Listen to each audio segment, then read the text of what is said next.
లేజర్ల రాకతో ఇవాళ సర్జరీల తీరుతిన్నులు పూర్తిగా మారిపోయాయి. కోతలు, కత్తిగాట్లు, రక్తస్రావం, ఇన్ఫెక్షన్ల బెడద ఇవేమీ లేకుండానే చాలా సులువుగా ఆపరేషన్లు జరిగిపోతున్నాయి. పేషెంట్కి రోజుల తరబడి ఆసుపత్రిలో ఉండాల్సిన అవసరం కూడా తప్పింది. లేజర్ మూలంగా అత్యంత ఖచ్చితత్వంతో కావాల్సిన మేరకే కణజాలాన్ని తొలగించగలుగుతున్నారు. దీంతో సర్జరీల సక్సెస్ రేటు కూడా బాగా పెరిగింది. తాజాగా ఇప్పుడు దంత సమస్యల్లోనూ లేజర్లను విరివిగా వాడుతున్నారు. దంతాలు, చిగుళ్ల సమస్యల్ని సరిచేయడంలో లేజర్ చికిత్సలు ఎలా ఉపయోగపడుతున్నాయో డాక్టర్ని అడిగి ఇప్పుడు తెలుసుకుందాం.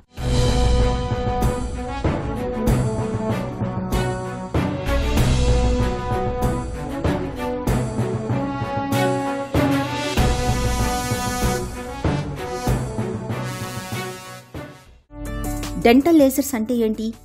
So lasers in dentistry. So ఈ లేజర్స్ డెంటిస్ట్రీలో ఇప్పుడు ఒక రెవల్యూషన్.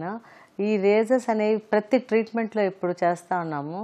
ఈ కొత్త ఇన్నోవేషన్ ఇన్ డెంటిస్ట్రీ ఈ లేజర్స్ అనేవి చేస్తున్నాము. సో లేజర్స్తో various treatments with minimum pain, minimum bleeding అవి చేయొచ్చు విత్ లీస్ట్ డిస్కంఫర్ట్. సో చాలా చోట్ల ఇప్పుడు మనం లేజర్స్ అనేది వాడుతూ ఉన్నాం. ఏ దంత సమస్యల్లో ఈ లేజర్స్ వాడచ్చు? సో మనం డెంటిస్ట్రీలో వాడే లేజర్స్ 2 టైప్స్ ఉంటాయి. ఒకటి ఏంటంటే soft tissue lasers, other thing అంటే hard tissue lasers. So hard lasers ఏంటంటే బోన్ కట్ చేయడానికి యూజ్ చేస్తాము, బోన్ అబ్లేట్ చేయడానికి యూజ్ చేస్తాము. ఏదన్నా ఇంపాక్షన్స్ అంటే సర్జికల్ ఎక్స్ట్రాక్షన్స్ చేయాల్సి వచ్చినప్పుడు ఈ హార్డ్ టిష్యూ లేజర్స్ బోన్ అంతా రిమూవ్ చేయడానికి యూజ్ చేస్తాము. అలాగే ఎనామిల్లో క్యావిటీ ప్రిపరేషన్కి, డెంటిన్లో క్యావిటీ ప్రిపరేషన్స్కి కూడా లేజర్స్ అనేది యూజ్ చేస్తాము. సో ఈ hard tissue lasers enamel cut చేయడానికి, బోన్ కట్ చేయడానికి, డెంటిన్లో ఉన్న క్యావిటీస్ని కంప్లీట్గా క్యావిటీ తీసేయడానికి యూజ్ చేయొచ్చు. సో రూట్ కెనాల్ ట్రీట్మెంట్స్ కూడా హార్డ్ టిష్యూ లేజర్స్ అనేది యూజ్ చేస్తాము. సో యూజువల్గా డెంటిస్ట్రీలో వాడే హార్డ్ టిష్యూ లేజర్స్ ఏంటంటే ఈఆర్సిఆర్ అనే లేజర్స్ లేదా ఈఆర్సిపి లేజర్స్, అట్లా వివిధ రకాల లేజర్స్ అనేది మనం డెంటిస్ట్రీలో వాడుతున్నాం. అలా కాకుండా సాఫ్ట్ టిష్యూ లేజర్స్, ఈ సాఫ్ట్ టిష్యూ లేజర్స్ ఏంటంటే diode lasers, CO2 lasers, ND YAG lasers అని ఉంటాయి.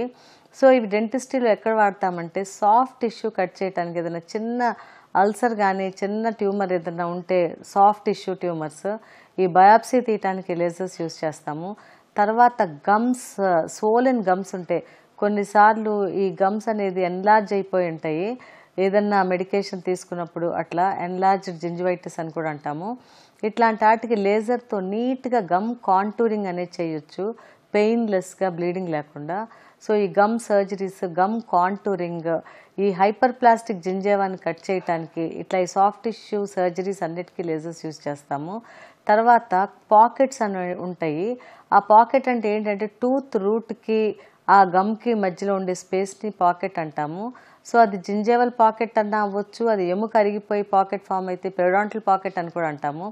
సో ఈ లేజర్స్ యూజ్ చేసే జింజేవల్ పాకెట్స్ని కూడా మనం సైజ్ తగ్గించవచ్చు. At the same time periodontal పాకెట్ని కూడా మనము దాని సైజ్ తగ్గించి నార్మల్ కాంటూర్కి తీసుకురావచ్చు. సో ఈ లేజర్స్ అనేవి సాఫ్ట్ టిష్యూ లేజర్స్ డెంటిస్ట్రీలో ఇప్పుడు చాలా వాడుతున్నాము. ఈ గమ్ సర్జరీస్కి, ఫ్లాప్ సర్జరీస్కి, బయాప్సీస్కి అట్లా రకరకాలుగా. సో ఈ 2 లేజర్స్ని బట్టి డెంటిస్ట్రీలో చాలా వరకు మనం చేస్తూ ఉన్నాం. సో కొన్నిసార్లు ఏమవుతుందంటే పళ్ళ మీద క్రౌన్స్ కానీ బ్రిడ్జెస్ కానీ ఉంటాయి. ఈ క్రౌన్స్, బ్రిడ్జెస్ ఉన్నప్పుడు లేజర్తో మనం కటింగ్ అనేది చేయలేము. సో లేజర్స్ అక్కడ యూజ్ చేయడానికి పనికిరాదు.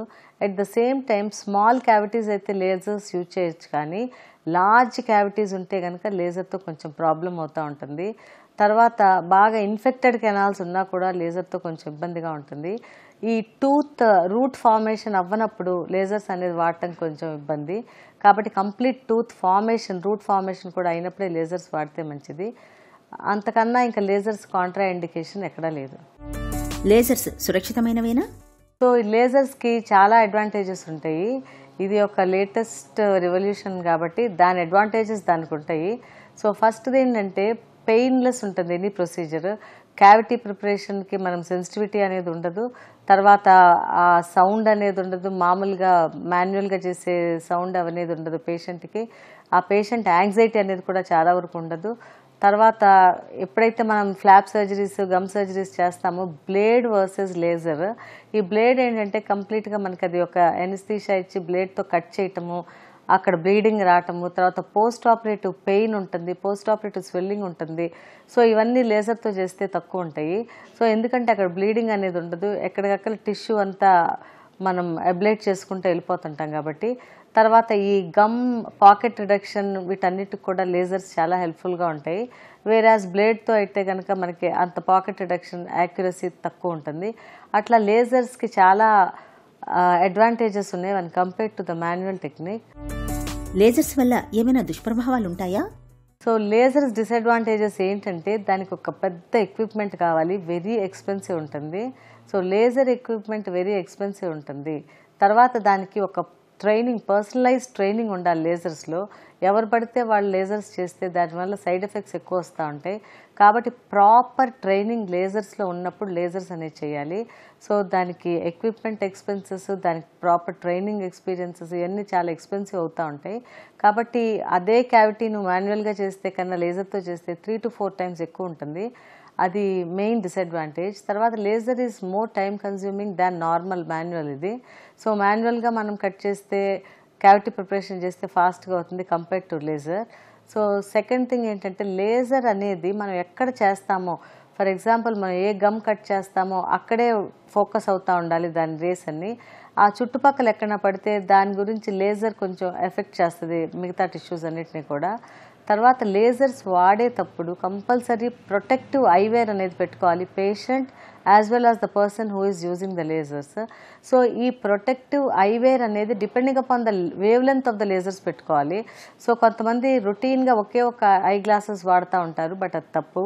మనం వాడే లేజర్ వేవ్ లెంత్ని ఆ ఐ గ్లాసెస్ మ్యాచ్ అవ్వాలి, అప్పుడే అది ఎఫెక్టివ్గా ఉంటుంది, లేదా ఐ ఎఫెక్ట్ అయ్యే ఛాన్సెస్ ఉంటాయి.